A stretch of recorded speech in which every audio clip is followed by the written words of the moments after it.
There is a truth most people only discover after they've exhausted themselves trying to control life. The thing that hurts them most is not life itself. It is the way they fight against it. We grow up believing that if we try hard enough, hold tightly enough, become successful enough, then nothing important will ever leave us. So we spend our lives trying to control everything. We try to control the future, control relationships, control emotions, control the way people see us. We cling to success because we fear failure.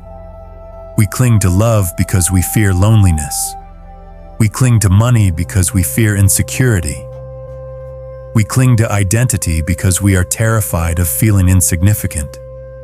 And slowly, without realizing it, the mind becomes exhausted. Modern people have more comfort than ever before, yet many of them have never felt less at peace.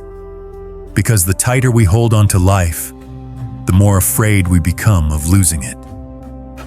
Imagine trying to hold water in your hands.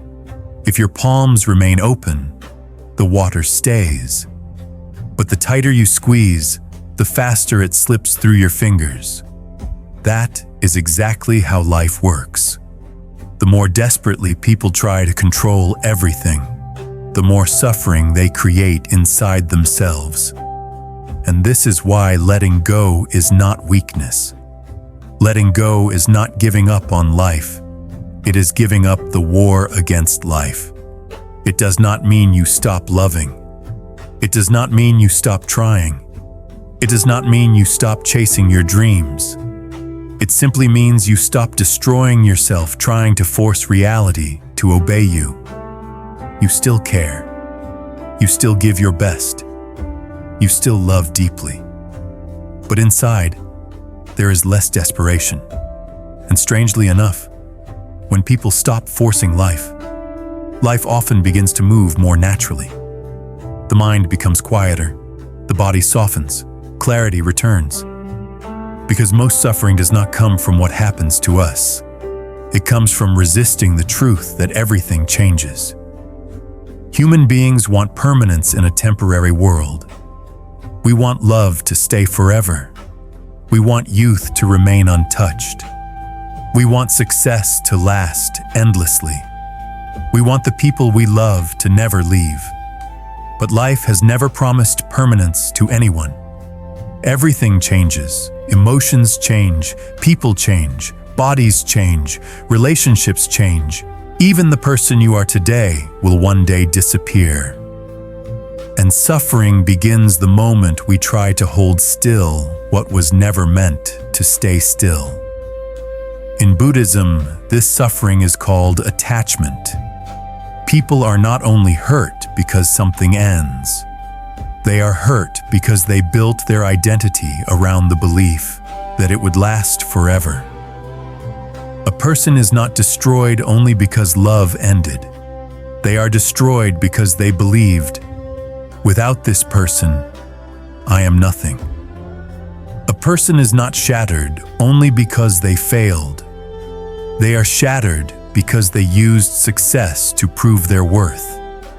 That is why so many people achieve everything they once wanted and still feel empty inside. Because nothing external can permanently stabilize the human heart.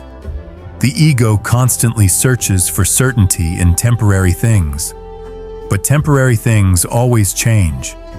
Attachment is like trying to imprison flowing water inside a closed fist. The tighter the grip, the deeper the suffering. But having goals is not the problem. Desire itself is not evil. The problem begins when desire turns into emotional dependence. There is a profound difference between intention and obsession. Intention is peaceful. Obsession is fear disguised as determination. Intention is planting a seed, watering it every day, and trusting the process. Obsession is digging the seed up every morning to check if it has grown. Many people no longer work from love. They work from fear. They work because they are terrified of feeling useless. They love because they fear being alone. They chase achievement because they are afraid they are not enough. And when action comes from fear, peace disappears. A healthy person focuses on effort. An attached person becomes consumed by outcomes. And ironically, the more desperately people chase something, the more they lose the clarity needed to receive it. The mind becomes tense. The body stays in survival mode. Anxiety fills every empty space. But when someone gives their full effort without turning the result into their identity, they become free. Not because they stop caring, but because fear no longer controls them. That is when people begin to understand a deeper truth. We control our actions. We do not control the entire universe. This is the true meaning of karma. Karma is not punishment. It is cause and effect. You can plant a beautiful seed, but you cannot command spring to arrive early. You can love sincerely, but you cannot force someone to love you back. You can work hard, but you cannot force life to reward you on your preferred timeline. And this is what the ego struggles to accept. Because the ego always wants guarantees. But life has never operated through guarantees. It moves through change. Many people think detachment means becoming cold. But true detachment is not the absence of feeling. A detached person still loves deeply, still cries, still grieves, still feels pain, but they no longer try to possess people. Attachment says, "You belong to me." Love says, "I'm grateful you exist." That difference changes everything. People who love from fear often become controlling, but love suffocates under control. Real love requires freedom. No human being can carry the responsibility of filling another person's emptiness forever.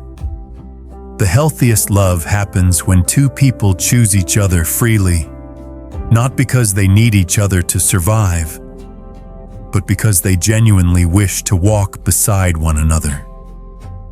And just like love, emotions are not enemies either.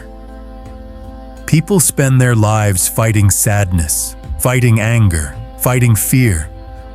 But the more we resist emotions, the longer they stay. An emotion itself is usually temporary. What keeps it alive is the story the mind repeats endlessly. They should not have treated me that way. I always fail. Nobody understands me. And suddenly, temporary pain becomes identity. People begin saying, "I am broken.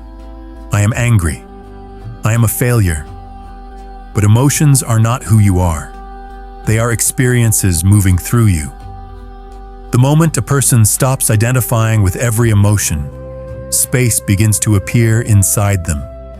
And within that space, freedom begins. Emotions are like weather. Some days there is rain, some days there are storms, but the sky is always bigger than the storm passing through it. Eventually, every spiritual realization leads back to one final truth: impermanence. Everything changes, and strangely enough, that is exactly what makes life beautiful. A flower is precious because it blooms briefly. A moment matters because it passes. A hug becomes sacred because we know it will not last forever. If everything lasted eternally, nothing would feel meaningful. When people truly understand impermanence, they stop trying to freeze life. They begin to appreciate instead of possess. They become more present, less controlling, less desperate, less afraid. And then a different kind of peace appears.